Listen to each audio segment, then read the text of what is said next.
kasih-Mu melimpah di hidupku.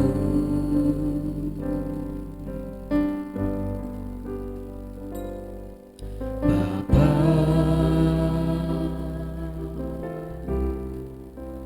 ku berterima kasih berkat-Mu hari ini yang Kau sediakan bagiku. Ku naikkan syukurku buat hari yang Kau beri.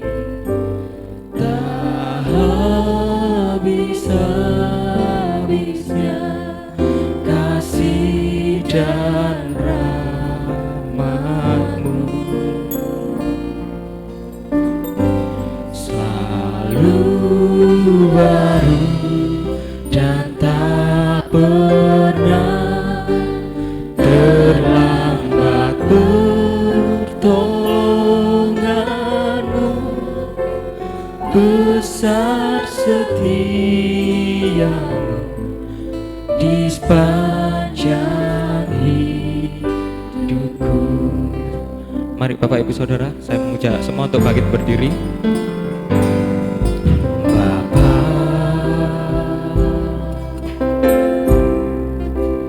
Engkau sungguh baik, kasih-Mu melimpah di hidupku.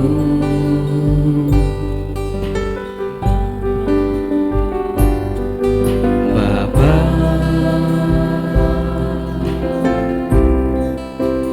ku berterima kasih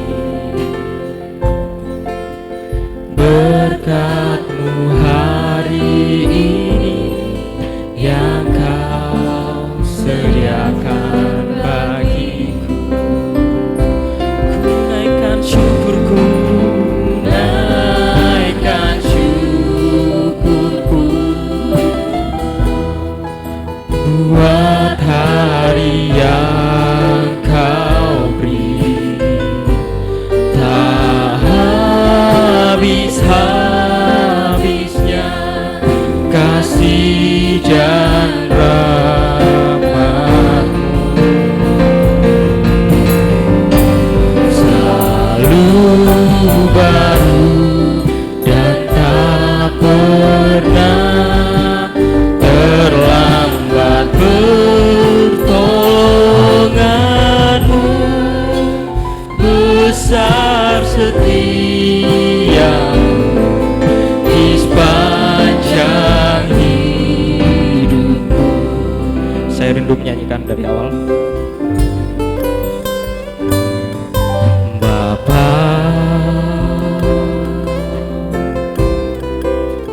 Engkau sungguh baik. Amin. Kasih-Mu melimpah di hidupku.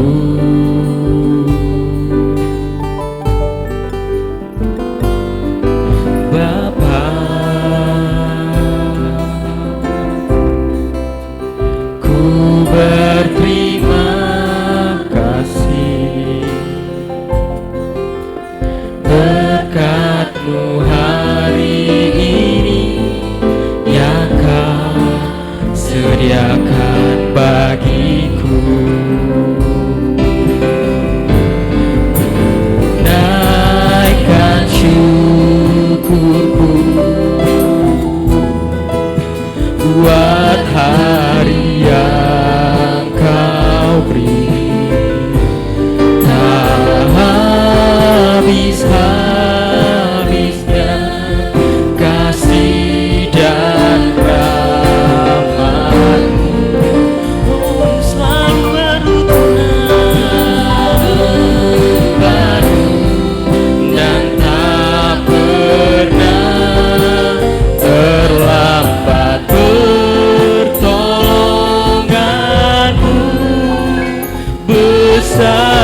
kasih dan rahmat-Mu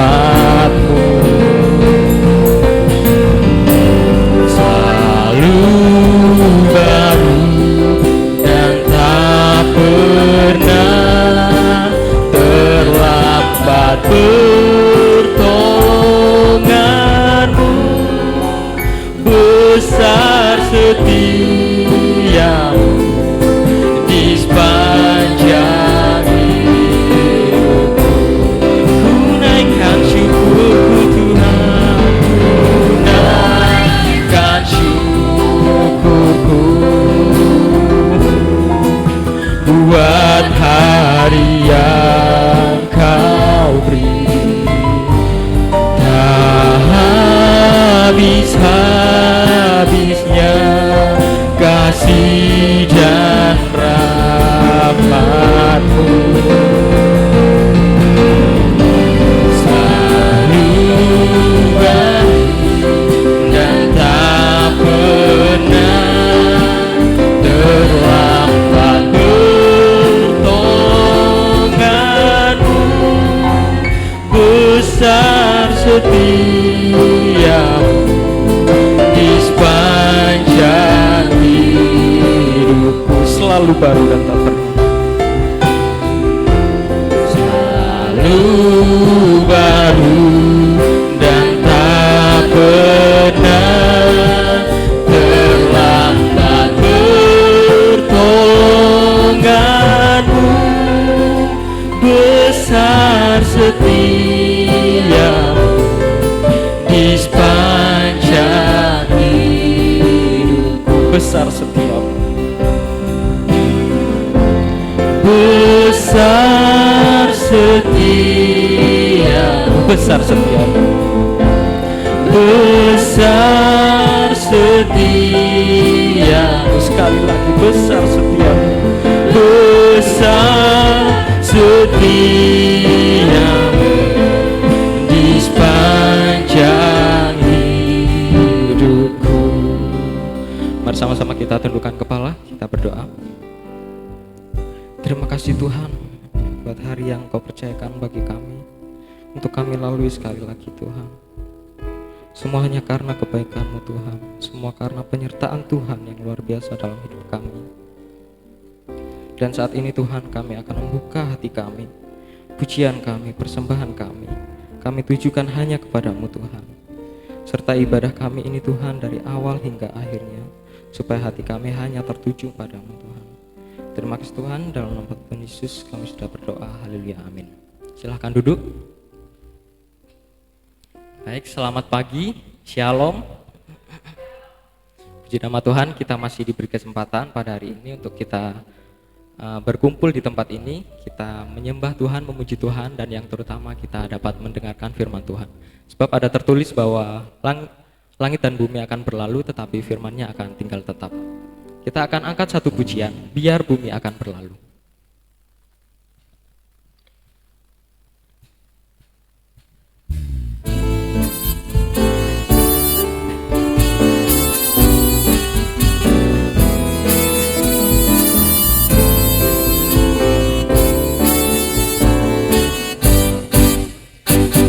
Biar bumi akan berlalu, biar bulan tak bercahaya lagi, biar langit akan bergoncang, matahari tak bersinar lagi. Tetapi Tuhan Yesusku tak pernah ingkar janji, semua yang difirmankan-Nya pasti akan digenapi. Biar bumi akan berlalu, biar bumi akan berlalu, biar bulan tak bercahaya lagi, biar langit akan bergoncang, matahari tak bersinar lagi. Tetapi Tuhan Yesusku tak pernah ingkar janji, semua yang difirmankan-Nya pasti akan digenapi. Shalala, saya cinta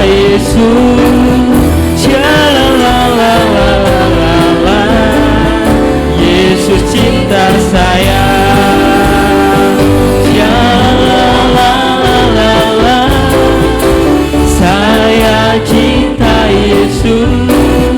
Sha-la-la-la-la-la-la. Yesus cinta saya.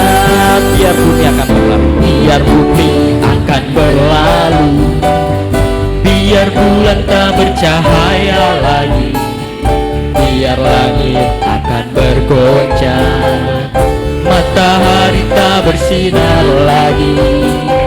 Tetapi Tuhan Yesusku tak pernah ingkar janji.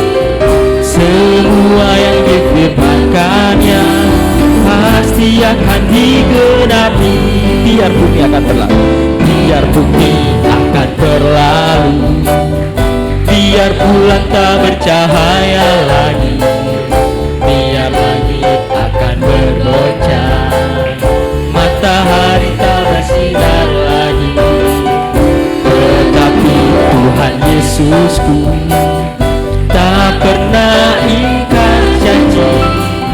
Semua yang difirmankannya pasti akan digenapi.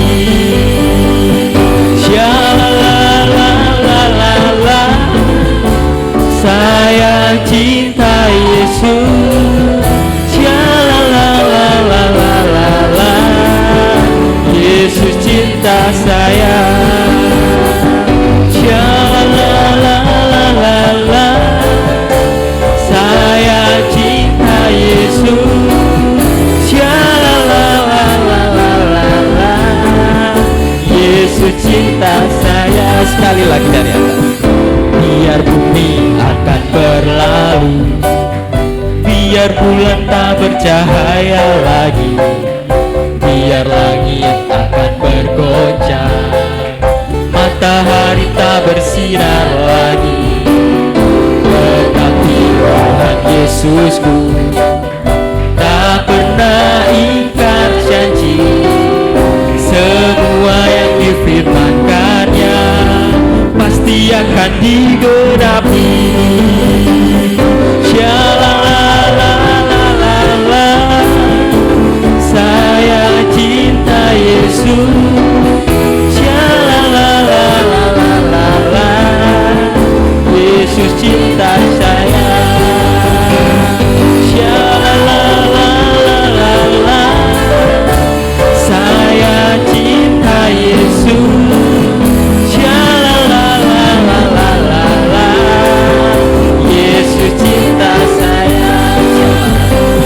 Sha-la-la-la-la-la. Saya cinta Yesus. Sha-la-la-la-la-la.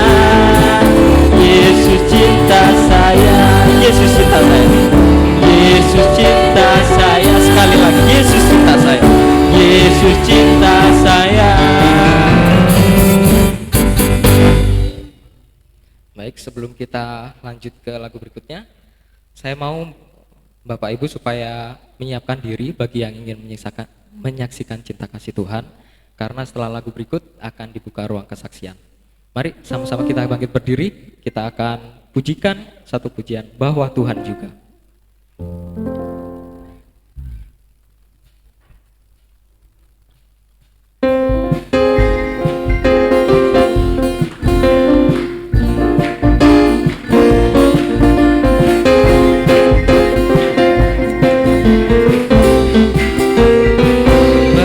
Tuhan juga gunung batuku,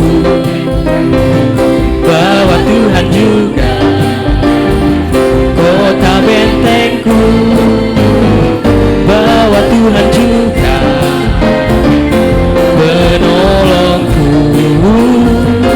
yaitu Allahku dan gunung batuku.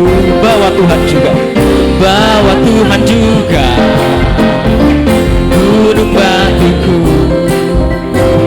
bahwa Tuhan juga kota bentengku, bahwa Tuhan juga penolongku, yaitu Allahku dan gunung batuku. Aku percaya akan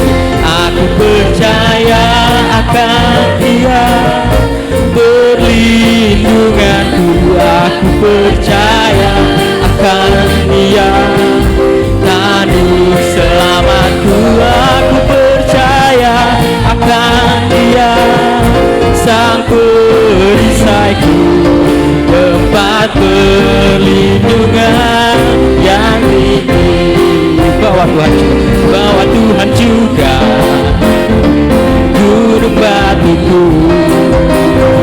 bawa Tuhan juga kota bentengku, bawa Tuhan juga penolongku, yaitu Allahku dan gunung batuku. Bawa Tuhan juga, bawa Tuhan juga gunung batuku,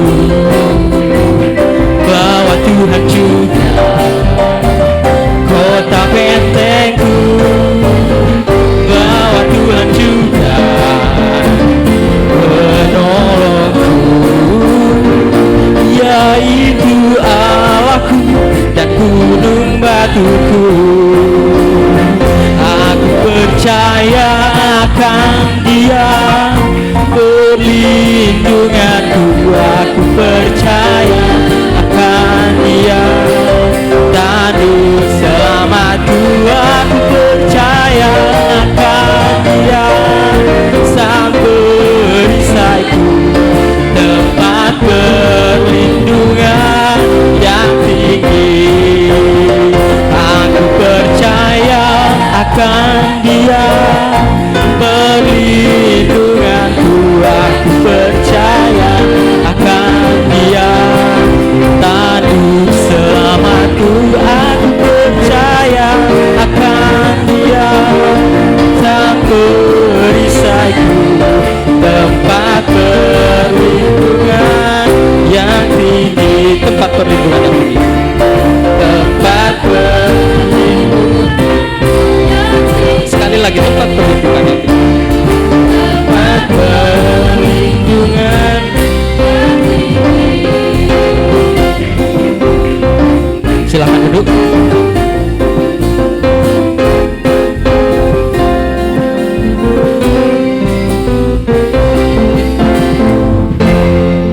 Baik, tiba waktunya untuk ruang kesaksian. Bagi Bapak Ibu yang ingin menyaksikan cita kasih Tuhan, dipersilahkan.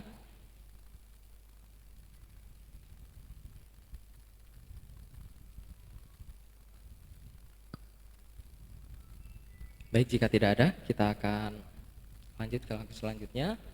Persiapkan firman Tuhan. Kita akan menyiapkan hati kita dengan satu pujian, Kau yang terindah.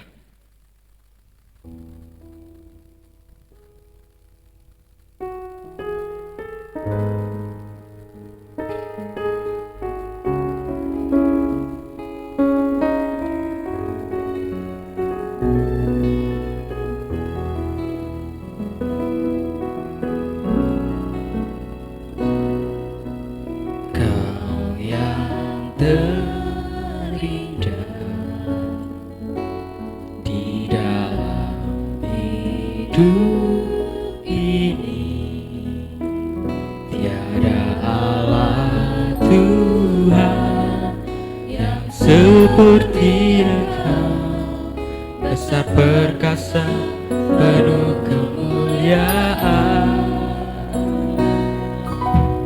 Kau yang bermani di dalam hidup ini, ku cinta Kau lebih dari segalanya. Besar kasih setiamu kepadaku, ku sembah Kau ya Allahku, ku tinggikan namamu selalu. Tiada lutut tak berteru Yesus, Tuhan Rajaku. Ku sembah Kau, ku sembah Kau ya Allahku, ku tinggikan namamu selalu. Semua lidah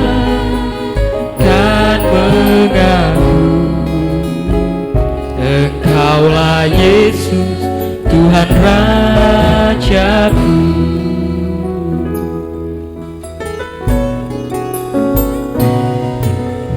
Kau yang terindah di dalam hidup ini, tiada Allah Tuhan yang seperti Engkau, besar perkasa penuh kemuliaan.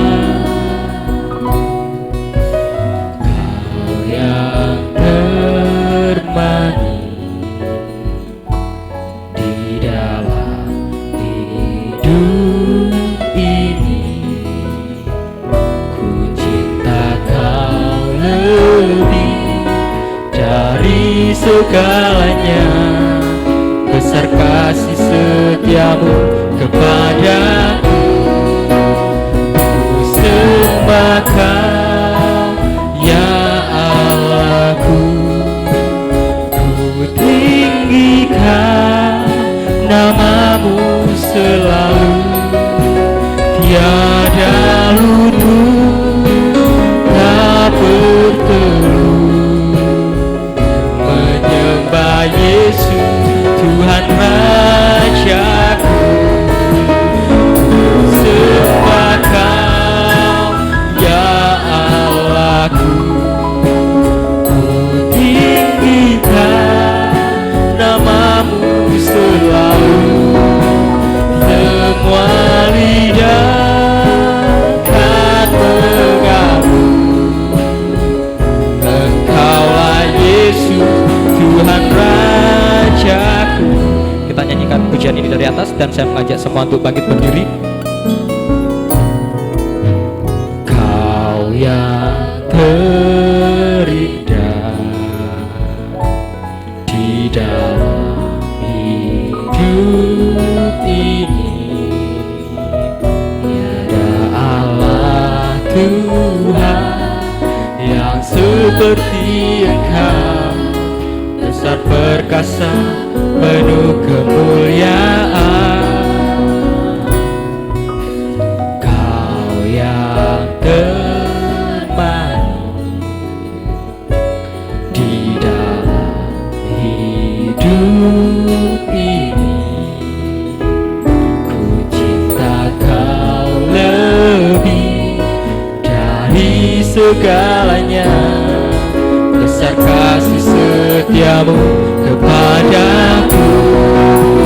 Ku sembah Kau ya Allahku, ku tinggikan namamu selalu, tiada lutut tak bertelut menyembah Yesus Tuhan Rajaku. Sembah Kau ya Allahku, ku tinggikan namamu selalu, semua lidah kan mengaku Engkaulah Yesus Tuhan Rajaku.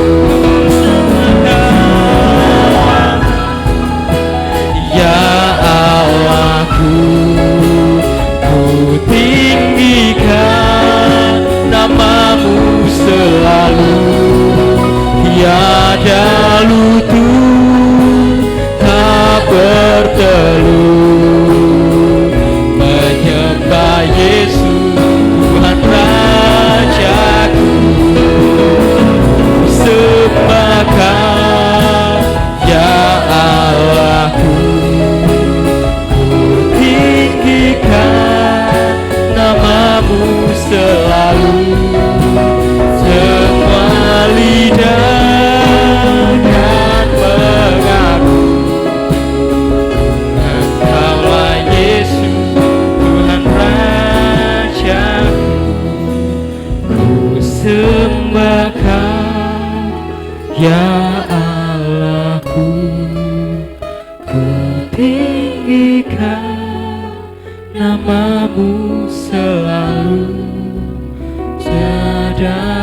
untuk tak berteru menyembah Yesus Tuhan Rajaku. Ku sembah Kau Tuhan, sembah Kau ya Allahku. Ku tinggikan namamu selalu, semua lidah kan mengakui Engkaulah Yesus Tuhan Rajaku. Sembah Kau ya Allahku. Saya mengundang hambanya untuk maju ke depan.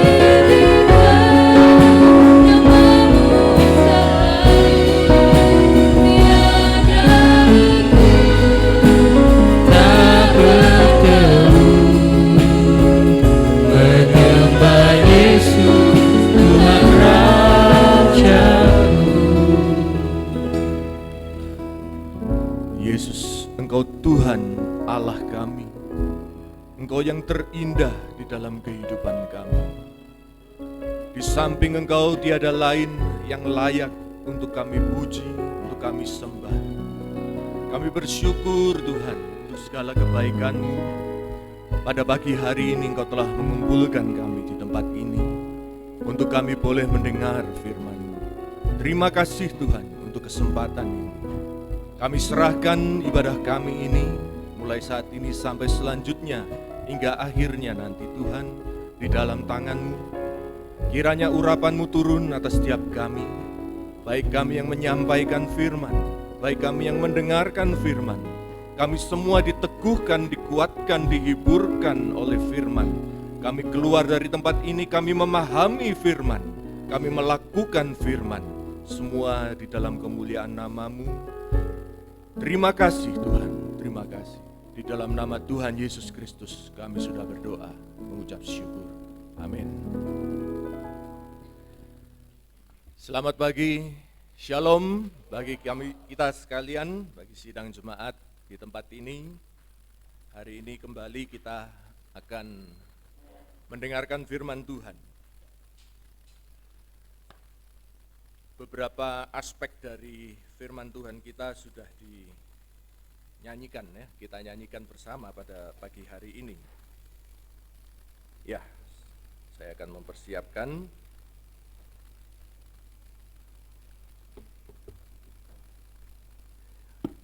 Ya, kalau Bapak Ibu tadi melihat atau mengamati pujian kita tadi, bahwa Tuhan juga gunung batuku. Tentu Bapak Ibu tahu ya, ini lagu diambil dari Mazmur dari siapa ini? Tokoh siapa ini yang siapa? Daud ya, Raja Daud. Ini yang akan kita bicarakan, kita akan diskusikan, akan disampaikan melalui firman Tuhan mengenai Daud. Bapak Ibu, dalam kehidupan Daud waktu dia masih pemuda, ya, ada dua orang di dalam kehidupan Daud yang sangat membawa dampak penting luar biasa bagi seorang Daud, seorang calon raja, seorang muda yang gagah perkasa, gagah berani, pejuang. Tetapi ada dua orang yang sangat mempengaruhi jalan cerita kehidupan Daud. Siapa kira-kira? Saul dan Yonatan. Hebat. Saul dan Yonatan, seorang raja. Saul ini seorang raja Israel, dia raja yang diurapi oleh Allah sendiri melalui nabinya Samuel. Tetapi Raja Saul ini juga seorang mertua bagi Daud. Dia sebetulnya practically keluarga ya, mertua. Tetapi ternyata sebagai seorang raja, seorang mertua, dia ini membawa kesusahan bagi Daud, mengancam nyawa Daud, ingin membunuh Daud, menghancurkan rumah tangga Daud. Tetapi sebaliknya Yonatan ini anaknya Saul, putra mahkota. Bagi Daud dia seorang sahabat yang setia, sahabat yang sejati, menolong di saat perlu. Ya, dia ini seorang sahabat yang betul-betul sahabat bagi Daud. Setelah beberapa tahun berjalan, kurang lebih 10 tahun, Daud di dalam pelarian dikejar-kejar Saul. Tibalah satu hari di mana Daud menerima kabar mengenai kematian dua orang ini sekaligus, Saul dan Yonatan. Mati di medan perang melawan Filistin. Nah, apa yang terjadi? Daud meratapi kematian Yonatan. Wah, ini biasa, karena Yonatan tadi sahabat, orang dekat. Daud meratapi Yonatan, no problem. Tetapi yang hebat, saudara, ternyata Daud juga meratapi Saul. Ini yang luar biasa.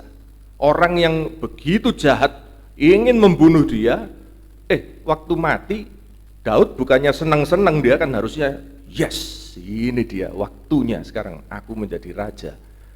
Oh, puji Tuhan, saya terbebas dari Saul. Harusnya kan gitu. Ternyata enggak, dia meratap. Dia meratapi Saul dan Yonatan. Waktu saya ingat betul dulu waktu saya masih kecil sering membaca Alkitab yang bergambar komik Alkitab, tulisannya H.A. Opus Sunggu ya. Itu saya ingat betul waktu di bagian itu saya buka halaman itu, di situ digambarkan dengan indah nyanyian ini, nyanyian ratapan dari Daud mengenai Yonatan. Saya ngerti Yonatan dan Saul. Hah? Saul? Kok bisa? Kok bisa Daud itu meratapi Saul yang demikian? Nah, kita akan baca. Oh, sebentar. Tentunya kalau kita melihat Daud meratapi Saul yang telah jahat sama dia, kita akan berkata, wah ini Daud ini hatinya besar. Dia berbaik hati, dia memaafkan Saul dan sebagainya. Kemudian beberapa orang mulai curiga, jangan-jangan kitab Samuel ini kitab propaganda. Kita kan tidak pernah tahu kan, yang tepatnya menulis kitab Samuel ini siapa, tidak jelas. Jangan-jangan ini kitab propaganda, supaya rakyat Israel membaca itu, mereka melihat, wah Daud orangnya baik ternyata ya, mari kita dukung deh. Meskipun dia bukan anaknya Saul langsung, kita dukung dia jadi raja. Jangan-jangan ini propaganda aja. Tetapi kalau ini propaganda, hoax gitu ya, pencitraan gitu, supaya Daud dipandang baik. Ternyata kitab Samuel yang sama itu juga menceritakan kejatuhan Daud, menceritakan bobroknya rumah tangga Daud. Jadi saya pikir kita bisa dengan aman kita berkata, oh bukan, ini bukan kitab propaganda, ini memang menceritakan secara netral, dia menunjukkan kebenarannya bahwa Daud juga meratapi Saul dan Yonatan. Kita akan baca bersama di 2 Samuel pasal 1 mulai ayat yang ke-17 dan 18 dulu. 2 Samuel pasal 1 ayat 17 dan 18 dulu. Ratapan Daud karena Saul dan Yonatan. Daud menyanyikan nyanyian ratapan ini karena Saul dan Yonatan anaknya. Dan ia memberi perintah untuk mengajarkan nyanyian ini kepada Bani Yehuda. Itu ada tertulis dalam kitab orang jujur. Ya, terima kasih.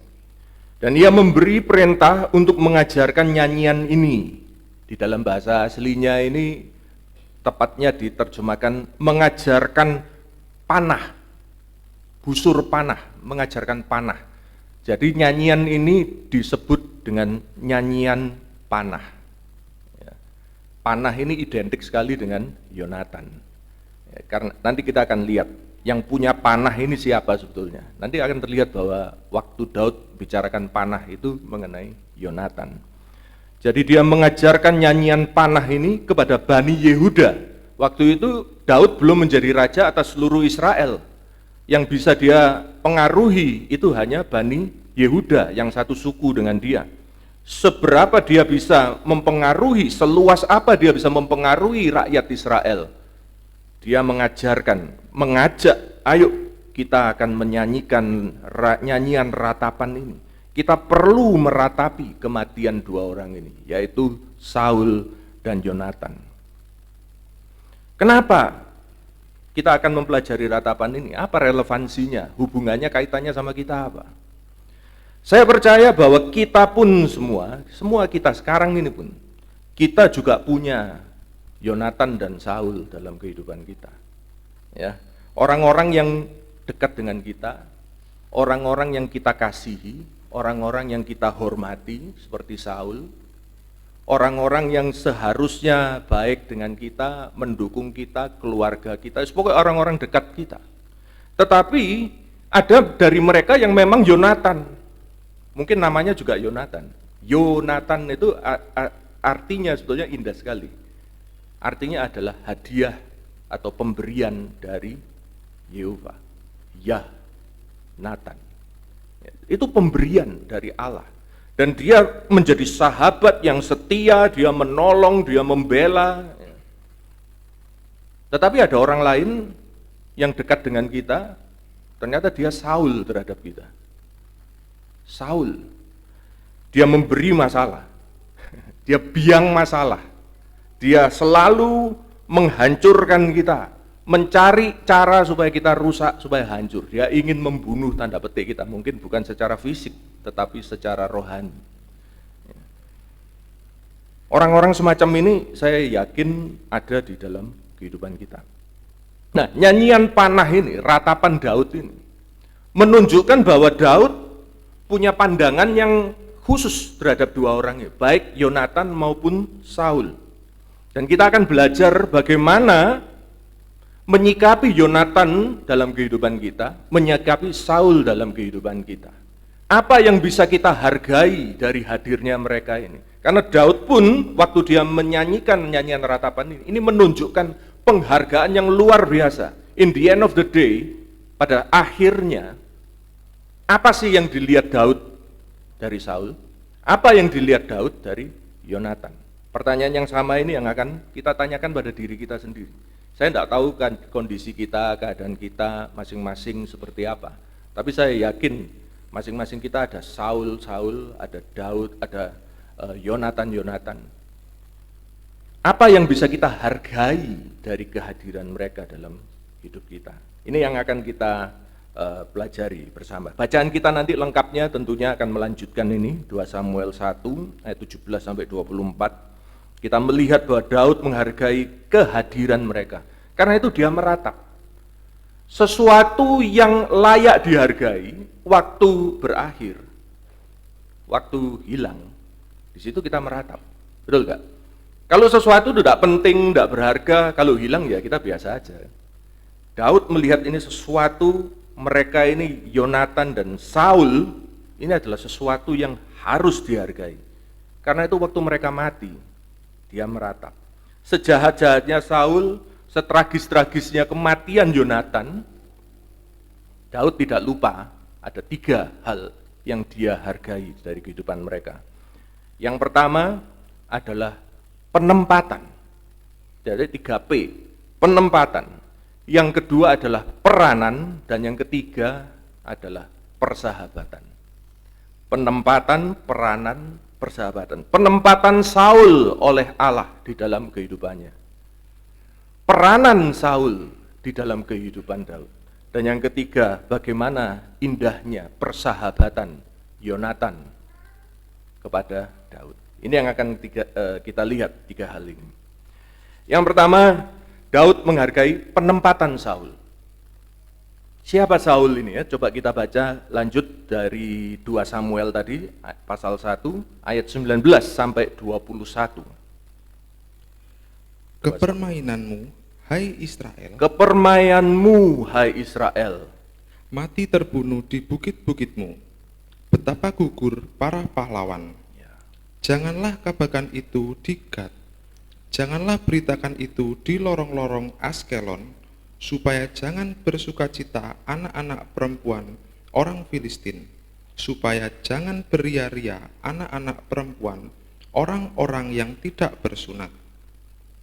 Hai gunung-gunung di Gilboa, jangan ada embun, jangan ada hujan di atas kamu. hai padang-padang pembawa kematian, sebab di sanalah perisai para pahlawan dilumuri, perisai Saul yang tidak diurapi dengan minyak. Terima kasih. Kepermayanmu ini artinya your glory, kemuliaanmu hai Israel. Jadi langsung dari awal dia kaitkan Saul dan Yonatan ini terkait dengan Israel. Kematian mereka itu sesuatu yang harus ditangisi oleh Israel, bukan cuma oleh keluarganya Yonatan, keluarganya Saul, keluarganya Daud. Israel, seluruh Israel. Ya. Mati terbunuh di bukit-bukitmu. Betapa gugur para, pahlawan. Jadi Daud dari awal dia melihat Saul dan Yonatan pahlawan. Orang kuat, orang hebat. Dalam bahasa aslinya itu giborim. Kalau dalam bahasa Hokkien itu tahyap, pendekar. Kalau suka nonton atau membaca Kuping Hu ngerti ya. Oh, pendekar besar. Ya ini maksudnya. Orang kuat, orang hebat. Dia pahlawan. Dia telah gugur di bukit-bukit Israel. Ayat 21 tadi kita lihat. Hai gunung-gunung di Gilboa. Gilboa itu tempat kematiannya Saul dan Yonatan. Pegunungan Gilboa. Jangan ada embun, jangan ada hujan di atasmu, padang-padang pembawa kematian. Ya.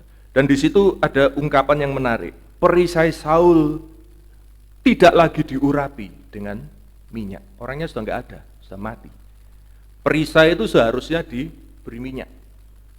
Ya, biasanya orang zaman Saul itu perisai dibuat dari kulit dan itu permukaannya dikasih minyak supaya awet dan supaya kalau dia sedang berperang itu dia membantu melicinkan permukaan itu supaya kalau pedang itu tidak nempel, dia lewat begitu saja. Ya. Tetapi sudah tidak ada lagi karena Saul sudah mati.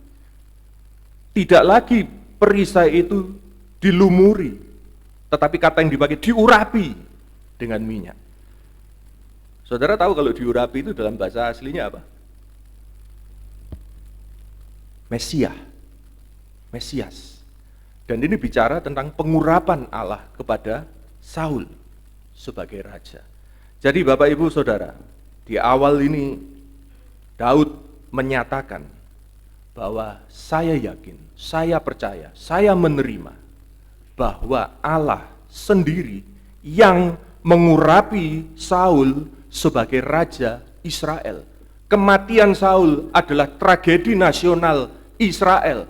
Jangan sampai ada satupun di Israel yang tidak tahu. Jangan sampai ada satupun di Israel yang bersuka cita. Bahkan seluruh alam semesta yang ada di atas bumi Israel harus turut berduka cita. Jangan ada embun di pegununganmu. Jangan sampai ada apapun yang baik di sana. Karena engkau, hai Gilboa, engkau adalah padang pembawa kematian. Jangan senang-senang kamu. Jangan sampai musuh-musuh kita bersuka cita karena itu. Musuh-musuh pun harusnya merasa malu. Karena mereka telah membunuh orang yang diurapi oleh Allah.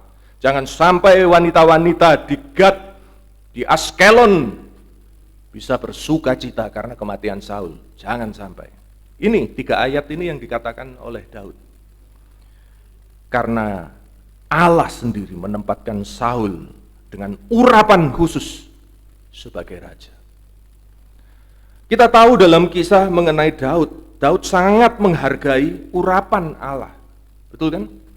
Setidaknya 2 kali dia tidak mau turun tangan membunuh Saul, padahal Saul itu sudah di depan matanya dia. Yang pertama lagi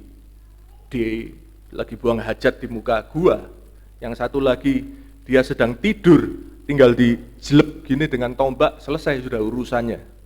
Tidak perlu 10 tahun lari pontang-panting. Tetapi karena dia menghargai urapan Allah di atas Saul, dia tidak mau turun tangan. Satu kejadian dia potong ujung jubahnya kan. Waktu dia potong ujung jubahnya itu kita baca di Alkitab ayat selanjutnya. Dan dia berdebar-debar karena dia sudah memotong punca jubah Saul. Jadi memotong ujung jubahnya itu aja dia sudah merasa bersalah. Belum turun tangan tuh. Karena dia begitu menghargai urapan Allah. Penempatan Allah atas Saul, kamu ditempatkan di Israel. Itu sangat dihargai oleh Daud. Daud memilih sabar, dia menunggu Tuhan sendiri yang akan mengurus Saul. Dia bilang apa? Saul mungkin nanti akan mati tua, mungkin nanti akan mati perang, mungkin nanti akan hilang, saya tidak tahu. Tapi yang jelas, aku tidak akan turun tangan terhadap Saul. Tuhan yang akan mengurus Saul. Meskipun dia menderita karena Saul, meskipun dia diancam dibunuh oleh Saul, meskipun istrinya diberikan kepada orang lain oleh Saul, meskipun kehidupannya jungkir balik karena Saul, jungkir balik, teman jadi lawan, lawan jadi teman, lucu kan? Anak buah Daud dulu dalam ketentaraan Israel, sekarang ngejar dia, mau bunuh dia. Tetapi musuh-musuhnya Daud, orang-orang Filistin, itu justru jadi penolongnya Daud. Daud berlindung di daerah Filistin, jadi anak buahnya Raja Filistin. Terbalik semua, hidupnya terbalik gara-gara Saul. Tetapi dia sangat menghargai penempatan Tuhan atas Saul sebagai Raja Israel, dan di dalam kehidupan pribadinya juga sebagai ayah mertua. Dia panggil Saul waktu dia sudah potong punca jubahnya Saul. Kemudian Saul keluar, dia panggil dari luar. Ayahku, lihat. Dia panggil dia ayah. Dia tidak panggil raja, dia tidak panggil, hei Saul. Dia panggil ayah. Dia menghargai penempatan Saul sebagai raja dan sebagai ayah mertua dalam kehidupannya. Siapa Saul dalam kehidupan kita? Kita lebih spesifik lagi ya. Saul orang dekat, ini kesimpulannya ya. Orang di dekat kita, siapa coba dipikir-pikir, direnung, siapa yang jadi Saul dalam kehidupan kita? Dia orang yang seharusnya dekat dengan kita. Tetapi kalau orang ini tidak ada, kehidupan kita jadi jauh lebih gampang. Lebih baik lu nggak ada deh, gitu, daripada ada. Kalau ada bikin susah. Siapa dia? Bisa jadi suami, bisa jadi istri kita. Jangan sampai, tapi bisa aja. Bisa jadi siapa? Mertua. Wah, mertua banyak menuntut. Wah. Maaf bicara, kalau misalnya tidak ada gitu enak. Menantu. Wah, ini menantu kurang ajar, menantu tidak taat, menantu suka apa, saya tidak tahu. Ada orang-orang semacam itu. Orang tua, abusive, suka mukul. Ini mulai serius ya. Siapa lagi?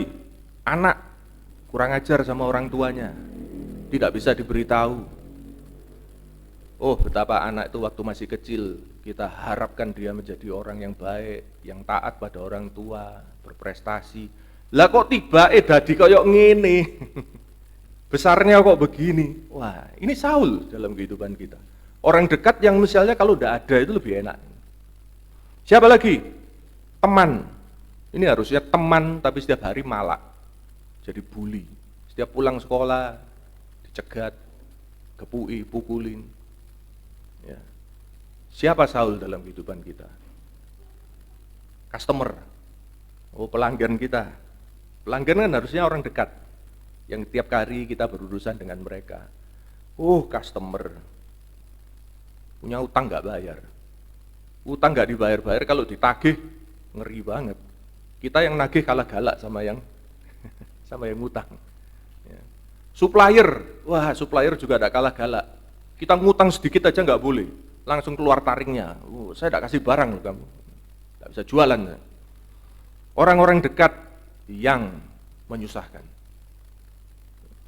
Saul dalam kehidupan kita. Saya bicara ini, sekali lagi saya tidak tahu kehidupan kita masing-masing. Contoh yang saya berikan mungkin contoh-contoh yang ringan. Pasti banyak contoh-contoh yang lebih berat. Orang tua yang sudah tidak bisa melakukan apa-apa sehingga menjadi beban di dalam kehidupan rumah tangga, bukan cuma ayah atau ibunya, tapi keluarga semua jadi beban. Sudah bisa apa-apa. Mungkin makan sudah tidak bisa sendiri, minum sudah tidak bisa sendiri, buang air sudah tidak bisa sendiri. Semua harus dirawat, harus diakui jadi beban.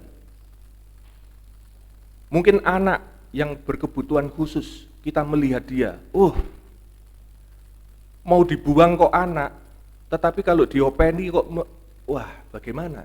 Membuat posisi kita serba salah. Ini contoh-contoh yang lebih sadis sedikit, lebih berat. Lebih berat lagi kalau kita seperti Daud bagaimana? Ini tadi contoh yang diberikan semua adalah contoh yang sehari-hari. Daud ini coba bayangkan saudara. Seorang raja ngincer nyawa dia untuk dibunuh. Bayangkan. Bayangkan kalau kita diincer sama presiden Indonesia. Kamu ya, kalau tidak masuk penjara hukum mati, saya tidak terima, tak kejar. Saul kan sampai sumpah-sumpah gitu.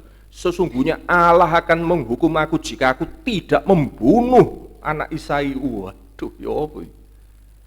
Bayangkan kalau kita mendapatkan orang yang mengejar kita sampai sedalam itu. Ya.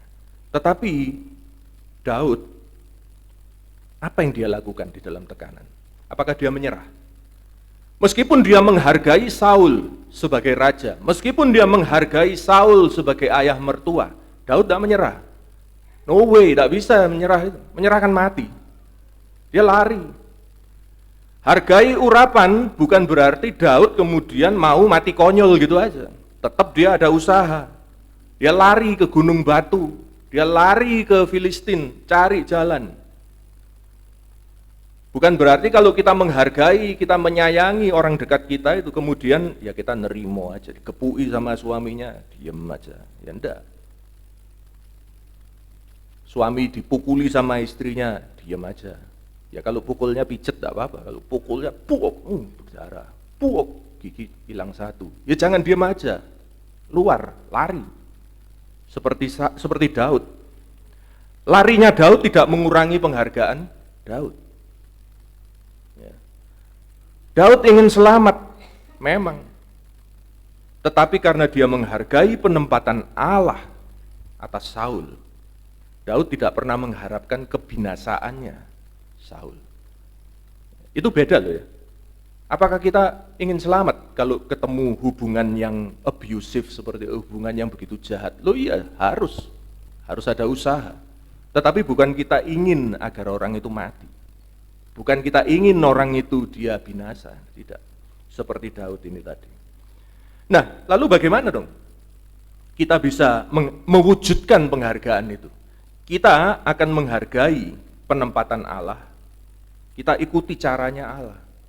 Tuhan Yesus sendiri sudah mengajarkan, Matius 5 ayat 44. Mari kita baca, Matius 5 ayat 44. Terhadap musuhmu, terhadap orang-orang yang abuse, orang-orang yang menganiaya kamu, apa yang dilakukan? Tetapi aku berkata kepadamu, kasihilah musuhmu, dan berdoalah bagi mereka yang menganiaya kamu. Terima kasih. Sebetulnya nggak layak mereka itu kita ampuni. Nggak minta maaf kok. Nggak menyesal kok. Tidak merubah kelakuan kok. Ngapain diampuni?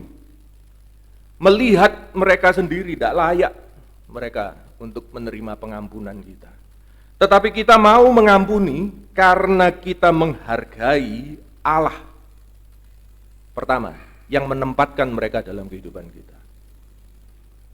Kita mengampuni mereka karena kita menghargai Allah yang memerintahkan kita untuk mengampuni dia. Bukan karena mereka layak. Tidak ada kelayakan. Sama seperti kita pun sebetulnya tidak layak mendapat pengampunan dari Allah. Tetapi karena Allah terlebih dahulu mengampuni kita, kita melanjutkan kasih itu kepada yang lain. Kita ampuni, meskipun mereka tidak layak. Betapa banyak hubungan kita rusak oleh karena kita tidak mau mengampuni. Dan mengapa kita tidak mau mengampuni? Alasannya kan cuma satu itu. Kok enak?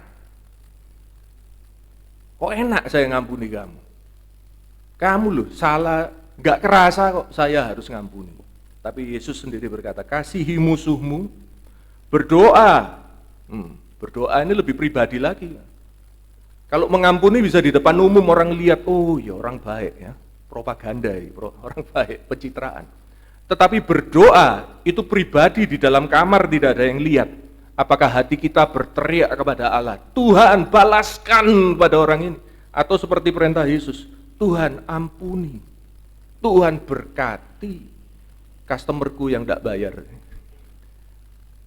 buat mereka sejahtera. Tuhan datangkan yang baik buat mereka. Ini berdoa bagi mereka yang menganiaya kamu.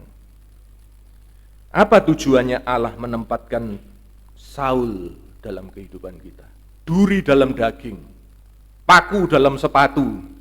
Setiap kali jalan kroso. Setiap perjalanan kehidupan kita, setiap langkah terasa duri itu di situ. Apa tujuannya? Ya, apa tujuannya? Kita akan lanjutkan pada poin yang kedua, yaitu peranan Saul. Yang pertama tadi Daud menghargai penetapan Allah. Yang kedua, Daud menghargai peranan Saul. Pertama, peranan Saul bagi Israel dulu. Kita akan baca 2 Samuel 1 tadi, kita lanjutkan ayat 22 sampai 24.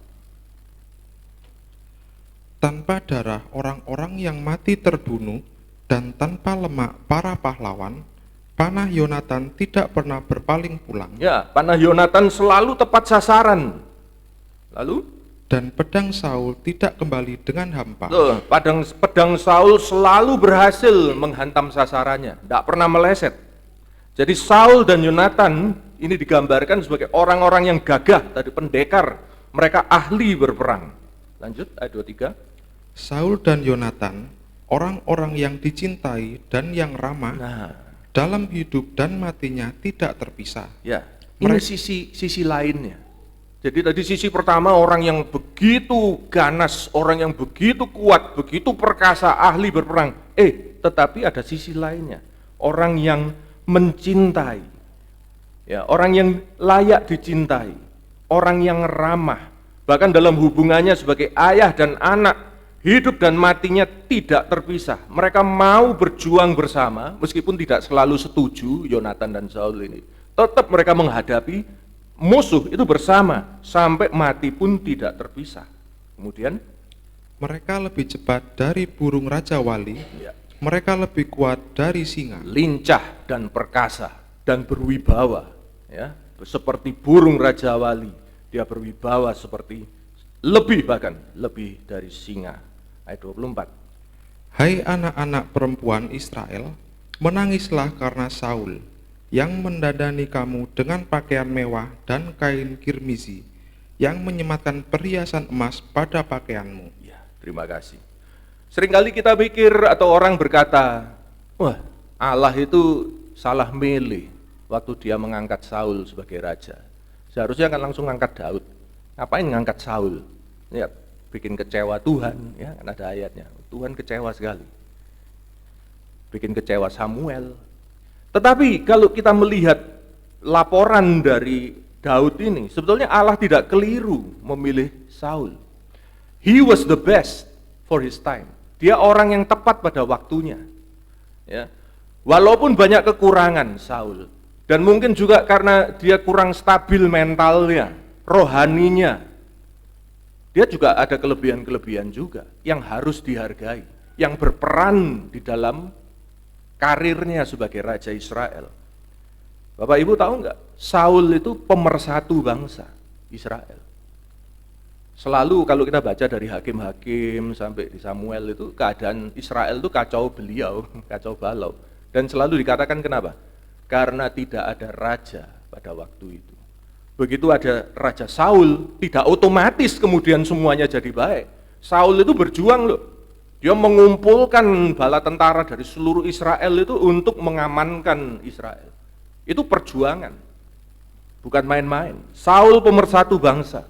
Dia setia pada keluarganya, dia setia pada bangsanya. Saul ahli berperang, dia punya kemampuan, dia berani, bukan penakut. Saul ini mati di garis depan loh. Waktu dia mati di Bukit Gilboa itu, dia mati di medan tempur, bukan aduh kok takut ya lari. Padahal satu hari sebelumnya Saul itu ketakutan setengah mati karena dia tahu besok engkau akan mati. Dia ketemu dengan rohnya Samuel di tukang tenung gitu. Dia tahu besok pasti kalah. Kalau saya jadi dia lari saya. Oh iya toh? Oh, jadi sudah nggak bisa ya? Lari aja. Israel ya apa? Ya sembuh, selama ini juga tidak ada raja ya aman. Enggak. Pagi harinya matahari terbit, dia bangun, dia berdiri di depan. Ayo wis, perang. Dia pasti mati, dia tahu. Tapi dia tetap mau berperang. Dia bukan pengecut. Dan selama Saul hidup, Israel aman. Israel pulih martabatnya sebagai bangsa. Israel makmur. Tadi dikatakan pakaian mewah bagi anak-anak perempuan Israel. Dari kirmisi, perhiasan emas pada pakaian. Oh, ini kemakmuran di masa pemerintahan Daud. Masa pemerintahan Saul. Dan Daud sendiri mengatakan bahwa Saul itu orang yang, apa tadi? Ayat 23. Ramah. Saul itu orangnya enak, ramah. Dia baik. Ingat waktu pertama kali dia ketemu Daud. Bukan pertama kali, waktu Daud akan menghadapi Goliat. Saul begitu concern, begitu cemas, khawatir. Enggak apa-apa kata hari ini iso lah. Dia khawatir keselamatan Daud. Dia sampai berikan baju sirahnya. Dia berikan pedangnya, ketopongnya, wis pakien jalan. Meskipun akhirnya tidak dipakai, itu wujud kebaikan hati seorang Saul. Tidak sembarangan ngasih baju sirah ke orang lain itu. Ya. Waktu Yonatan memberikan baju sirahnya ke Saul, itu wujud persahabatan. Nah ini Saul juga memberikan itu kepada Daud. Karena itu pada akhir kehidupan Saul, Daud mengenang kembali. Dan dia bilang, Saul itu ramah. Ya, jadi ada peranan-peranan Saul bagi Israel. Dan bagi Daud secara pribadi, apa peranan Saul bagi Daud? Kalau kita baca di Amsal 27 ayat 17, di situ dikatakan besi menajamkan besi. Orang menajamkan sesamanya. Jadi Saul ada di situ, ditetapkan oleh Allah ada dalam kehidupan Daud. Saul menajamkan Daud. Daud menjadi raja yang baik karena dia ditempa oleh Saul. Ya, kalau tidak ada Saul, saya percaya Daud tidak akan jadi raja seperti yang kita kenang saat ini. Bayangkan ya, Daud belajar jadi raja, dia melihat Saul. Oh, Saul jadi raja seperti ini ya. Oke, apa kelebihannya, apa yang kekurangannya. Dia melihat itu semua. Sebagai raja banyak tekanan. Oh iya, sebagai raja banyak tantangan, banyak ancaman, pengkhianatan, banyak perang. Bagaimana sikap Daud menghadapi itu semua? Kita lihat lagu yang tadi kita nyanyikan. Engkau gunung batu. Itu kan ungkapan yang aneh sekali tuh. Kok iso gunung batu itu dari mana? Karena apa? Karena Daud 10 tahun lari dari satu gunung batu ke gunung batu lainnya. Gunung batu itu temannya dia. Tempat keselamatannya dia. Dan setiap kali dia dikejar oleh Saul, dia tahu gunung batu ini tempat keamanan saya. Dan akhirnya dia melihat bahwa siapa gunung batu yang sebetulnya. Bukan gunung yang terlihat ini, tapi Allah itu gunung batuku. Tidak ada Saul, Daud tidak sampai pada kesimpulan ini. Kita tidak akan nyanyi lagu ini tadi. Bahwa Tuhan juga gunung batuku. Kok aneh sih? Tuhan kok bisa gunung batu ya? Apa kita menyembah gunung batu? Bukan saudara ya. Sebagai raja, tahta itu hanya bisa kokoh jika ada keadilan. Amsal 29 ayat 14. Raja yang menghakimi orang lemah dengan adil, tahtanya tetap kokoh untuk selama-lamanya. Ya ini dia alami sendiri. Daud mengalami sebagai orang lemah, dikejar-kejar, dan jiwanya merindukan keadilan. Sehingga waktu dia jadi raja, dia tahu, jangan sampai dia berlaku tidak adil bagi orang-orangnya. Karena itu kerajaannya kokoh, tahtanya kekal selamanya.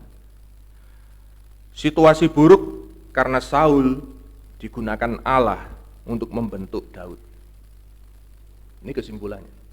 Sama seperti waktu Yusuf berkata, Yusuf waktu dia akhirnya bertemu dengan saudara-saudaranya, dia kan bilang, kamu mereka-rekakan yang jahat terhadap aku. Tetapi Allah mereka-rekakannya untuk kebaikan. Dengan maksud melakukan seperti yang terjadi sekarang, di mana Yusuf menjadi keselamatan bagi keluarganya, bagi bangsanya, bahkan seluruh dunia pada waktu itu. Siapa Saul kita? Bagaimana Saul kita membuat kita menjadi raja yang lebih baik? Kita semua kan raja-raja, kan? Engkau dipanggil menjadi imam dan raja. Raja itu identik dengan menang.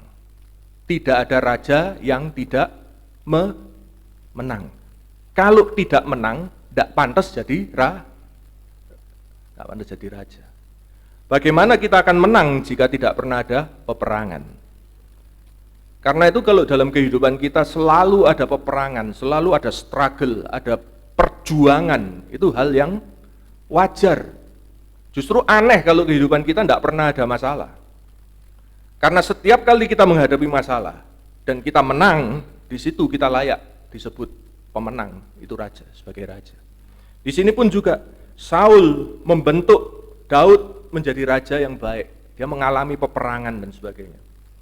Tetapi kita pun, karena Allah menetapkan orang-orang tertentu, menetapkan Saul dalam kehidupan kita. Dia ingin membentuk pribadi kita, menyiapkan pribadi kita menjadi raja yang menang. Kadang kita harus mengalahkan apa yang ada di dalam kita sendiri, tertekan oleh Saul ini. Apakah engkau kurang berserah? Aduh, takut Tuhan, saya takut Tuhan. Work on your penyerahan. Penyerahan kita harus dilatih, berserah kepada Tuhan. Tidak ada uang Tuhan, wah saya terlalu mengandalkan uang. Itu dilatih. Apakah engkau akan tetap bersandar pada uang, kekayaanmu? Ataukah engkau akan bersandar pada kasih setia Allah yang kekal selamanya? Yang mana? Tidak bisa cuma ngomong, oh saya percaya pada kasih setiamu Tuhan, itu ngomong tok, tetapi harus dialami. Ini peranan Saul di dalam kehidupan kita. Mungkin kita selalu malas untuk berjalan, beraksi. Mungkin kita terlalu tergantung pada orang lain. Dan di situ munculnya Saul ini membuat kita sadar, membuat kita bertumbuh, membuat kita berkembang, membuat kita lebih siap menjadi raja yang menang. Karena itu jangan biarkan Saul terlewat. Kita tidak ngerti apa peranannya dalam hidup kita.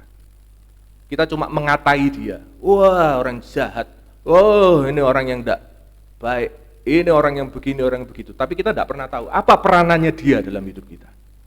Jangan biarkan ada masalah lewat tanpa ada pelajaran buat kita. Jangan biarkan ada problem lewat tanpa kita ada pertumbuhan. Jangan biarkan ada Saul lewat tanpa kita pernah tahu apa peranannya dalam hidup kita. Dan syukuri. Karena Tuhan turut bekerja dalam segala perkara. Segala perkara, kita mikirkan segala perkara itu kan yang baik-baik saja. Segala perkara, termasuk yang tidak baik. Bagi kita yang mengasihi dia. Yang kedua, Daud menghargai peranan Saul. Yang pertama tadi menghargai penempatannya, menghargai yang kedua peranannya. Sekarang yang ketiga, ini mengenai Yonatan. Yang menarik, yang unik, dan yang mendasari nyanyian ratapan ini. Bahwa Daud menghargai persahabatan dari Yonatan. Ya, kita akan lanjutkan pembacaan kita dari 2 Samuel 1 tadi, 25, ayat 25 sampai 27.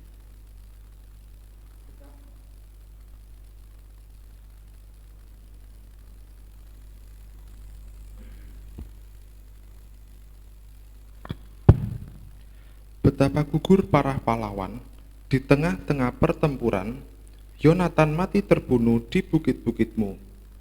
Merasa susah aku karena engkau, saudaraku Yonatan, engkau sangat ramah kepadaku. Bagiku, cintamu lebih ajaib daripada cinta perempuan. Betapa gugur para pahlawan dan musnah senjata-senjata perang.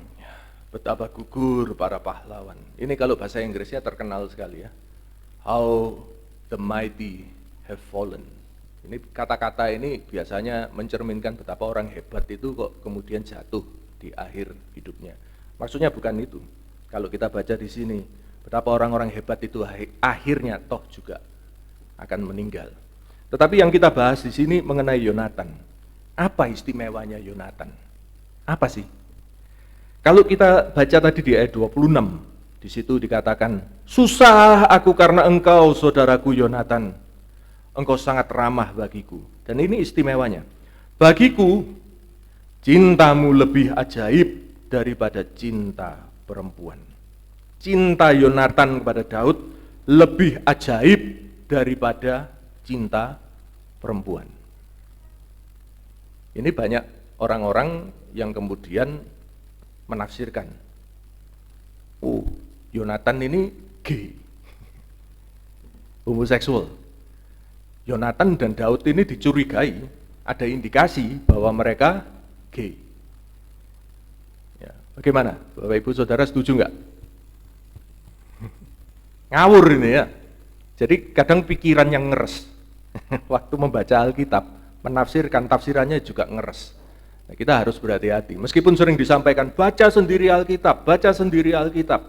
Hati-hati kalau pikiran kita tidak sehat, kita membaca Alkitab akan terbelokkan, akan terkelirukan. Apa maksudnya? Cinta yang lebih ajaib dari cinta perempuan. Perempuan ini kan ada orang tua, ibu, ada istri. Yang kita identikan kan biasanya cintanya istri ini cinta perempuan. Kita lupa, ibu ini juga perempuan. Betapa seorang ibu mencintai anaknya, itu cinta seorang perempuan. Seorang ayah yang mencintai anak itu beda dengan ibu mencintai anak. Ini kalau sudah punya anak pasti paham.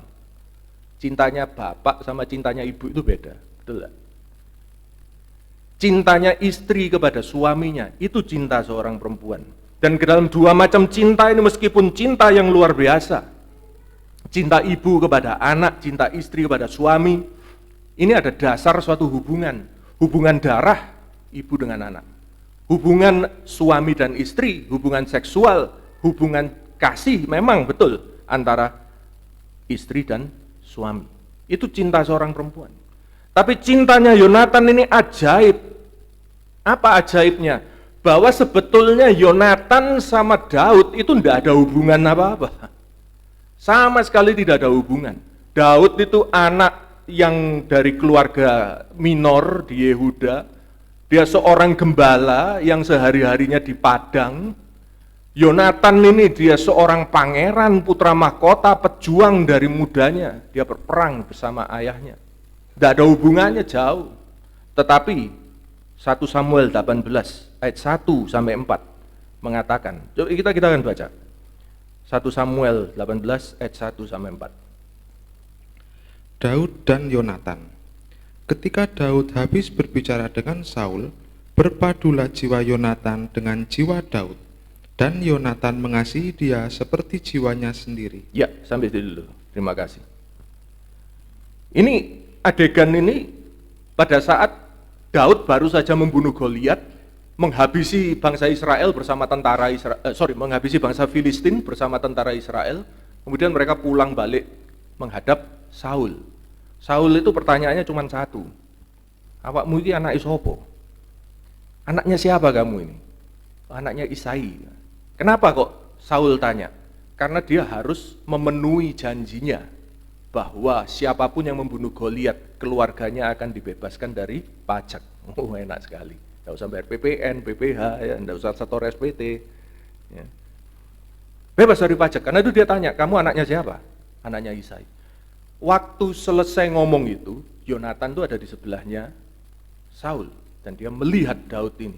Dikatakan di sini, Samuel mengatakan, berpadulah jiwa Yonatan dengan jiwa Daud. Kenapa? Tidak tahu. Tidak tahu. Berpadulah.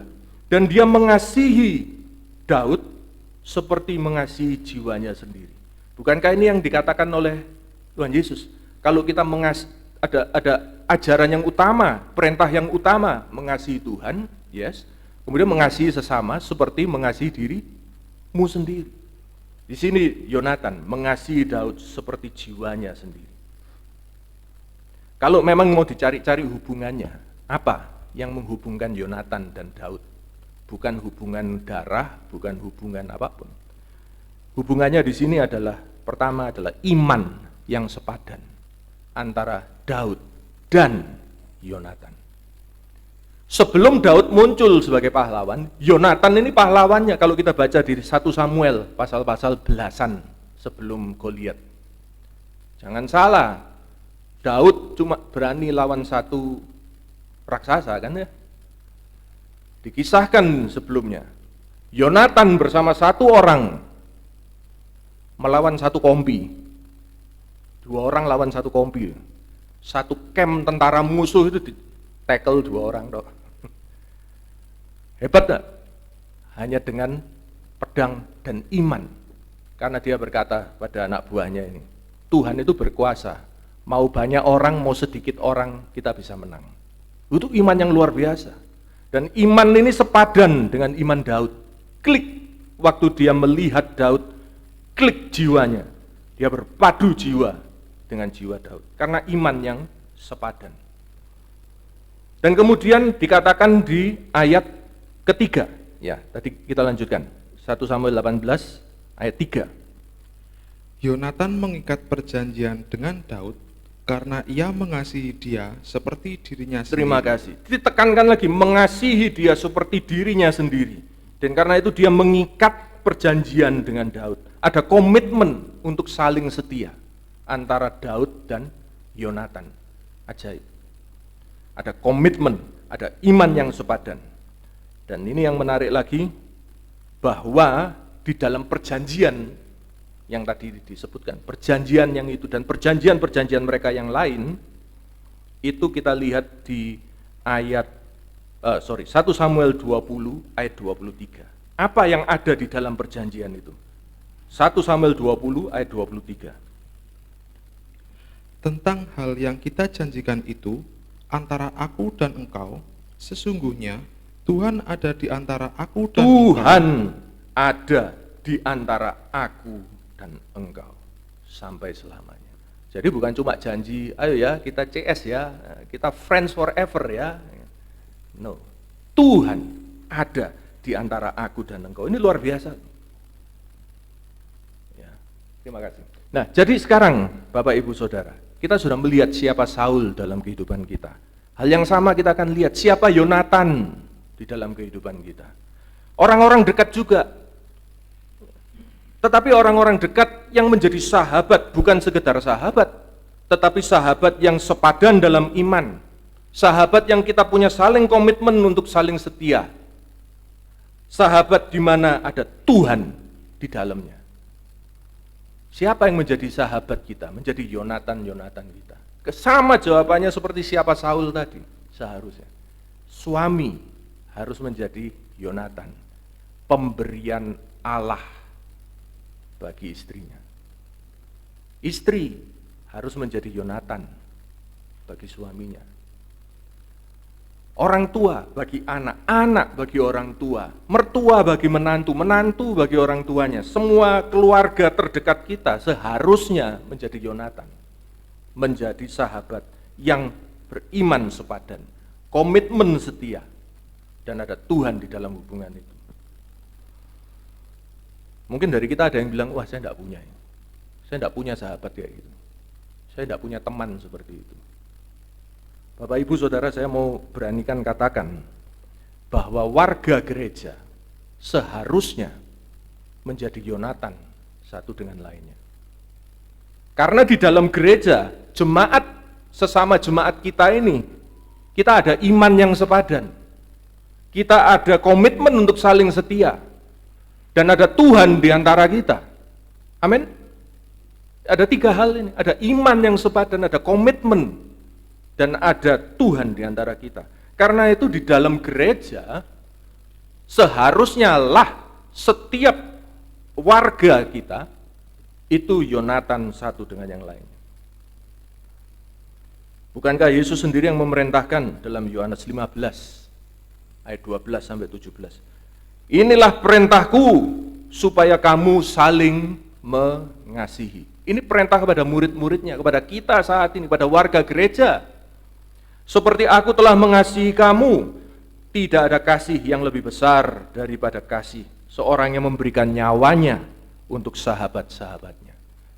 Jadi kalau kita bergereja, di gereja, itu jangan memandang kita sebagai customer restoran, datang untuk menikmati menu restoran hari ini. Kemudian setelah kita makan menu itu, kita komentar, oh bintang 2. Kenapa? Service not good. Pelayanan tidak memuaskan, waiting time terlalu lama, AC-nya kurang dingin, tempatnya kotor. Saya ngelihat ada tikus jalan di belakang sana mungkin. Sekali lagi, saya pernah mengatakan entah di sini atau di mana. Apa di sini ya? Seharusnya saya harus menegaskan. Tidak perlu menegaskan seharusnya. Gereja bukan restoran. Bukan tempat untuk keliling-keliling, ngincip sini, ngincip sana. Bukan. Gereja adalah tempat kita menjadi Yonatan. Tempat kita ditempatkan oleh Allah. Tempat di mana kita harus berperan. Tempat di mana kita harus menjadi sahabat satu dengan yang lain. Kenapa? Karena di luar sana orang itu menganiaya kekristenan. Di luar sana orang benci kepada Yesus, benci kepada iman Kristen. Dan kita di sini tidak menjadi satu keluarga, menjadi Yonatan, menjadi sahabat. Yesus mengatakan ini tadi di Yohanes 15. Itu karena apa? Sebetulnya kalau kita baca, karena dunia itu membenci engkau. Engkau harus saling mengasihi. Kalau kita tidak paham ini, kita menganggap gereja sebagai restoran, kita tidak tumbuh berkembang di dalam, tidak menjadi sahabat satu dengan yang lainnya, habis kita. Kekristenan habis ketika warga gereja tidak berkontribusi di dalam gerejanya. Kalau memang gereja ini kurang sempurna, gereja ini kurang bagus, kurang baik, apa kontribusi saudara untuk membuatnya jadi lebih baik? Apa? Kritik?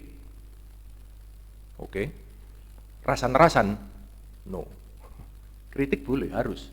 Rasan-rasan? No. Yonatan tidak pernah ngerasani Daud. Apa yang dilakukan Yonatan pada Daud? Dia datang, dia ketemu, dia ngomong, bapakku itu bukannya mau mateni awakmu, Ut.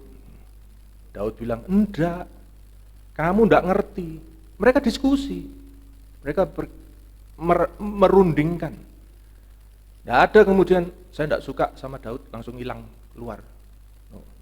Ada komitmen, makanya tadi itu, iman yang sepadan, komitmen untuk saling setia, dan Tuhan ada di dalam kita. Hargai sahabat-sahabatmu, Yonatanmu, dan gerejamu, seperti Daud sudah menghargai Yonatan. Mumpung sahabat-sahabat itu masih ada, mumpung gereja ini masih ada. Gereja ini tidak akan selamanya ada. Ya, gereja ini tidak akan selamanya ada. Akan ada satu saatnya di mana kita akan kesulitan untuk beribadah. Tidak usah kaget. Kapan hari waktu COVID aja sudah mulai kerasa kan? Itu baru COVID. Masih belum datang aniaya yang besar, kesulitan yang besar, persekusi yang besar. Kalau kita tidak siap menjadi warga yang saling menjadi sahabat, habis kita. Seperti Daud kita punya Saul, seperti Daud kita punya Yonatan. Dan seperti Daud kita pun mau menghargai Yonatan dan menghargai Saul, menghargai Tuhan yang menghadirkan mereka dalam kehidupan kita.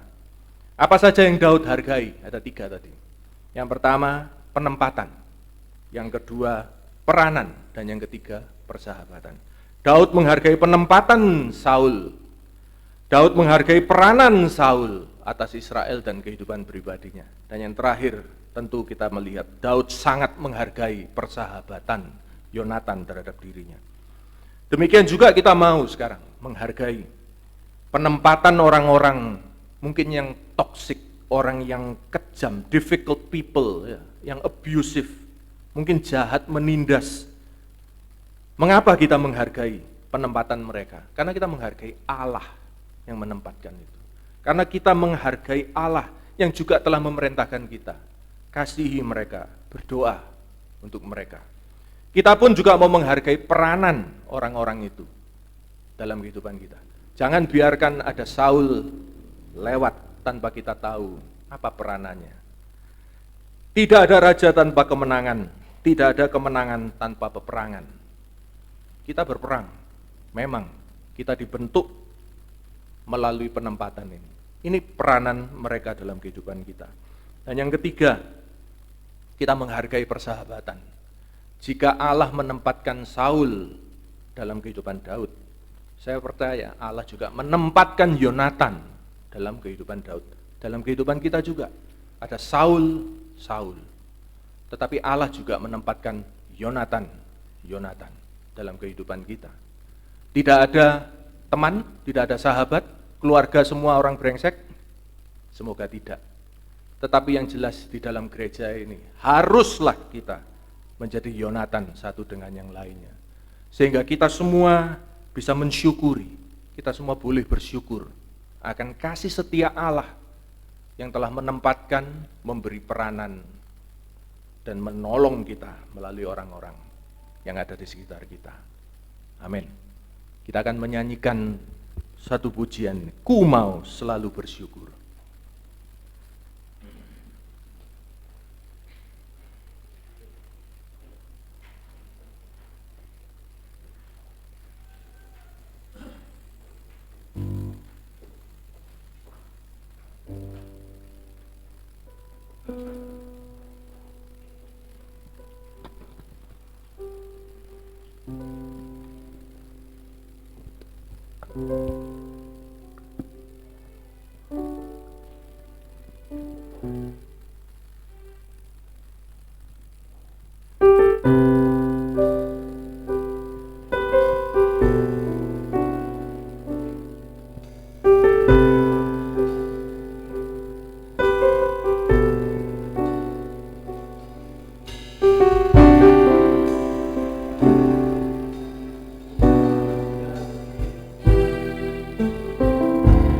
Yang ku terima darimu, dengan apa ku membalas cintamu. Oh Yesusku, ku mau selalu bersyukur, selalu bersyukur. Kau Tuhan yang setia, yang selalu menopang. Ku mau selalu bersyukur, selalu bersyukur. Kau Bapa-Ku yang setia. Ku mau selalu bersyukur, selalu bersyukur.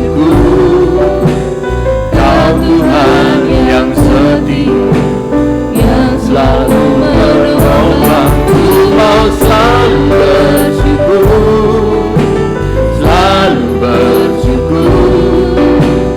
Kau Bapa-Ku yang setia.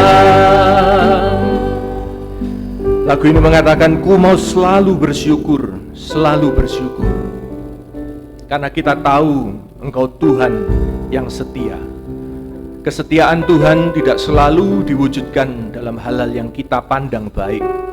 Tetapi seperti dalam kehidupan Daud, kesetiaan Tuhan dinyatakan dengan penempatan orang-orang yang mungkin jahat pada Daud. Pada peranan-peranan yang seakan-akan menyulitkan, menyusahkan, tetapi di baliknya ada kasih setia Tuhan untuk membentuk Daud menjadi raja yang luar biasa. Ku bersyukur pada Tuhan karena Engkau Tuhan selalu menopang. Tetapi seperti Daud kita ingat bahwa topangan Allah tidak selalu dalam bentuk supranatural, di mana hati kita kemudian terharu, di mana hati kita kemudian menyembah. Tetapi bahwa topangan Tuhan mewujud di dalam Yonatan dalam kehidupannya. Sudahkah kita menjadi Yonatan? Sudahkah kita menghargai Yonatan yang ada di dalam kehidupan kita? Ini yang akan kita renungkan selama kita akan menyanyikan pujian ini. Kita akan nyanyikan lagi dari atas. Dengan apa ku membalas kasih yang ku terima darimu?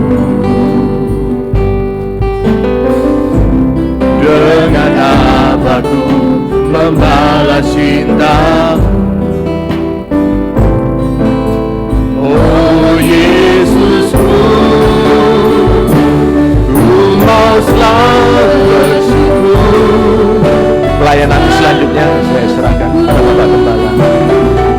Tuhan yang setia, yang selalu menolongku, selalu bersyukur, selalu bersyukur. Bapakku yang setia. Kita dapat menangkap, saudaraku, maksud tujuan dari firman Tuhan yang kita dengar pagi ini, bahwa jangan seorang pun dari kita menyia-nyiakan suatu kesempatan yang diberikan Allah kepada kita untuk mengambil suatu peran di dalam ladang Tuhan.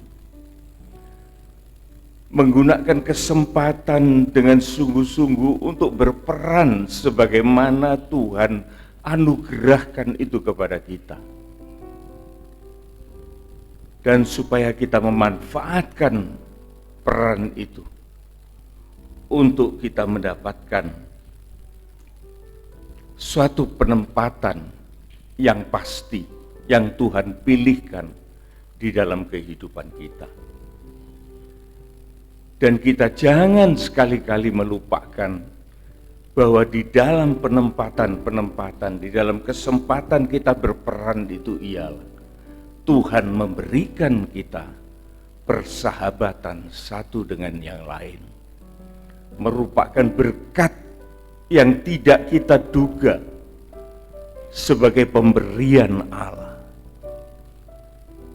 Bagi para suami, sadarlah bahwa Tuhan itu memberikan kepada suami itu seorang penolong, seorang istri yang tidak pernah Tuhan itu salah untuk menempatkan. Bagi seorang istri pun juga demikian. Yang membuat kita kacau balau ialah kita tidak bisa menghargai. Sebagaimana Saul itu, dia tidak bisa menghargai. Saya mikir itu bodoh banget. Seorang raja yang doyan perang, diberi oleh Tuhan seorang Daud, seorang panglima yang sangat membantu dan berjasa dalam perjuangannya. Tidak bisa menghargai.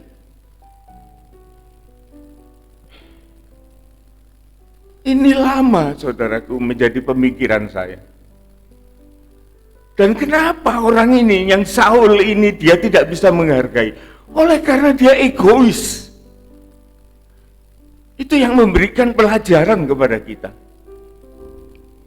Sebagai siapapun kita, maka kita harus berhati-hati dengan perasaan-perasaan negatif, egois, yang mengakibatkan banyak penderitaan kepada Daud. Kalau kita membaca kitab Mazmur, saudaraku, sering kita itu beranggapan bahwa kitab Mazmur itu banyak puji-pujian, banyak nyanyi-nyanyian yang dikarang oleh Daud. Benar. Tetapi juga lebih banyak Daud itu sambat kepada Tuhan. Lebih banyak Daud itu menderita oleh karena tekanan. Kalau tekanan itu dari luar, saudaraku, itu tidak masalah.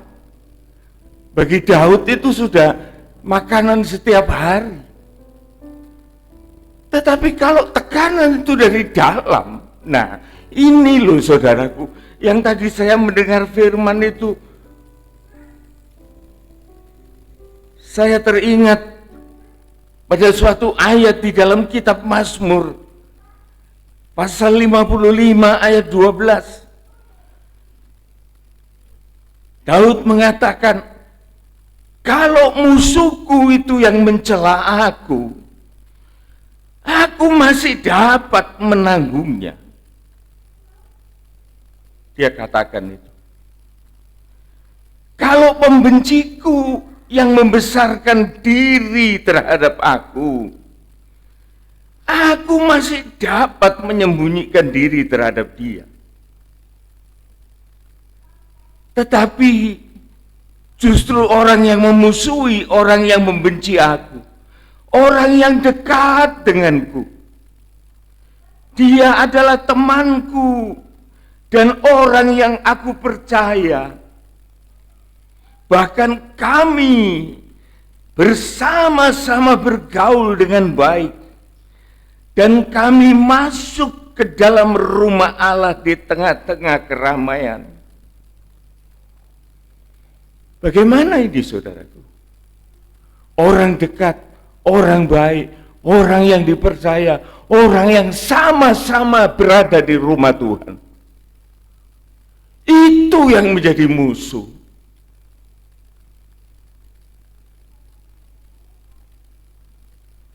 Kita berpikir sampai ke sana, saudaraku.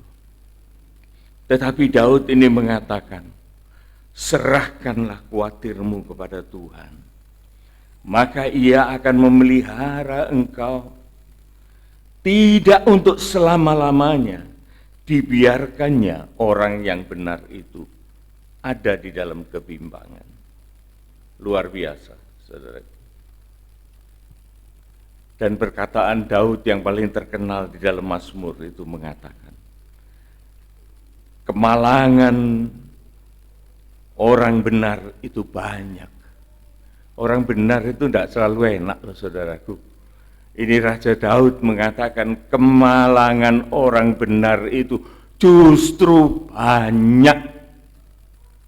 Tetapi Tuhan melepaskan dia dari semuanya itu. Orang yang bijak seperti Amsal mengatakan, besi menajamkan besi. Kita tidak hancur oleh karena kita ketemu besi, tetapi kita sama-sama diuji untuk sama-sama menjadi tajam. Inilah perlunya saudaraku, kita beribadah kepada Tuhan. Mari kita bangkit berdiri dan kita akan berdoa untuk firman Tuhan ini. Tuhan, terima kasih. Engkau telah membawa firman-Mu di tempat ini Tuhan, dan mencelikkan hati kami, supaya kami boleh menikmati hidup ini yang Tuhan berikan sebagai kesempatan yang baik untuk mengambil peran, untuk mengambil penempatan yang sudah Engkau tentukan. Bahkan kami memperoleh karunia-karunia Allah, pemberian-pemberian yang baik. Kami tahu Tuhan, dan kami sudah mendengar bahwa perjalanan hidup kami di dalam Engkau sebagai orang yang benar tidak selalu mulus. Seringkali kami menghadapi perkara-perkara yang menggoyahkan kami dari pihak luar, tetapi itu bukan apa-apa bagi kami. Tuhan, tolong kami supaya dari dalam kami ini, di dalam sidang orang-orang percaya, Tuhan berikan kami kerendahan hati, kelemah lembutan, kesabaran, serta kehendak Tuhan saling tolong menolong, supaya Tuhan, nama Tuhan dipermuliakan. Kami sedang berjuang di dunia ini Tuhan, dan kami paham bahwa segala sesuatu yang di dunia ini ada batas waktunya. Tetapi kami juga percaya bahwa firman-Mu mengatakan, semuanya akan menjadi baik pada waktunya. Inilah Tuhan yang menjadi pengharapan kami. Firman yang telah menuntun perasaan dan pikiran hati kami, supaya kami tidak kecewa menghadapi hidup di bumi ini. Berkati hamba-Mu Tuhan yang telah menyampaikan kebenaran firman-Mu, pakai keluarga ini Tuhan untuk kebesaran kerajaan-Mu. Dan Engkau juga pakai sidang jemaat-Mu untuk selalu disegarkan, dibangkitkan, difokuskan akan kehendak Tuhan. Sehingga kami semua boleh menjadi berkat di dalam kehidupan kami. Dalam nama Tuhan Yesus Kristus, kami sudah berdoa. Amin. Amin. Ada pengumuman?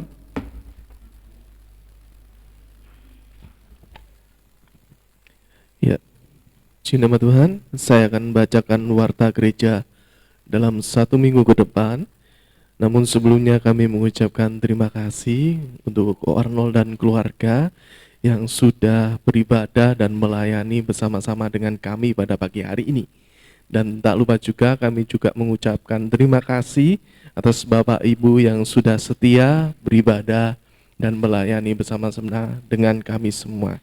Kiranya Tuhan Yesus memberkati, dan ibadah kita akan berjalan seperti biasa. Nanti sore ada ibadah sekolah minggu yang diadakan jam 4 sore. Untuk hari Senin ada ibadah doa pagi yang diadakan jam 5:30 pagi. Dimohon kehadirannya Bapak Ibu untuk kita bisa bersama-sama doa pagi. Kemudian untuk hari Rabu ada pendalaman Alkitab yang diadakan jam 5 sore. Untuk ibadah kaum muda akan diadakan pada hari Sabtu jam 5:30 sore. Untuk hari Minggunya sama seperti hari ini ada ibadah raya jam 8 pagi dan dilanjutkan sorenya ibadah sekolah minggu jam 4 sore. Dan ada permohonan doa buat Bapak King dan juga Ibu Linda yang dalam keadaan sakit. Dan pengumuman yang terakhir setelah ibadah ini ada latihan paduan suara Bapak Ibu. Sekian warta gereja, dan pelayanan selanjutnya saya serahkan kepada Bapak Gembala. Sebelum kita meninggalkan tempat ini, kita berdoa untuk Pak King. Pak King dan Ibu Linda dalam keadaan sakit. Biar kiranya Tuhan berkemurahan untuk memberi pemulihan yang baik kepada Pak King dan Ibu Linda. Dan juga bagi semuanya yang membutuhkan pertolongan Tuhan, kita doakan supaya Tuhan juga melawat mereka masing-masing di tempat di mana mereka berada. Mari kita bangkit berdiri, saudaraku, kita akan terima berkat Tuhan. Terima kasih Tuhan untuk kesempatan yang kami manfaatkan, bukan untuk perkara-perkara yang lain, tetapi kami manfaatkan untuk beribadah, mendekatkan diri kepadamu, dan kami menerima berkat yang luar biasa. Dan kami juga berdoa Tuhan untuk Bapak King dan Ibu Linda yang sedang dalam keadaan sakit. Bahkan bagi mereka semua Tuhan yang menderita sakit penyakit.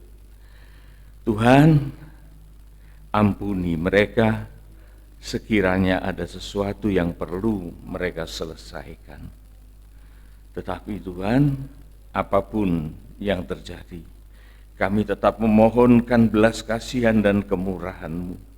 Biar Engkau ulurkan tangan kasih-Mu dan memulihkan kesehatan mereka.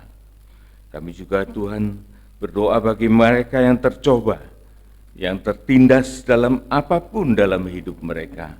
Biar kiranya pertolongan dari Allah akan terwujud di dalam kehidupan mereka masing-masing.